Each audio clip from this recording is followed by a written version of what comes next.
વિરમગામ શહેરના બજરંગ દળ અને જીવદયા પ્રેમીઓએ શહેરના રૈયાપુર વિસ્તારમાંથી કતલના ઈરાદે લવાતા પશુ ભરેલા વાહન સાથે 2 શખ્સોને ઝડપી પાડ્યા.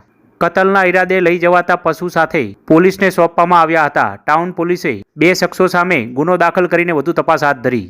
વિરમગામ શહેરના રૈયાપુર દરવાજા પાસે અશોક લેલન ટેમ્પામાં એક પશુને ઘાસચારા માટે સુવિધા નહીં આપી અને શારીરિક ત્રાસ ઉપજાવે તે રીતે ટેમ્પામાં લઈ આવતા રૈયાપુર દરવાજા પાસેથી 2 શખ્સોને ઝડપી પાડવામાં આવ્યા હતા.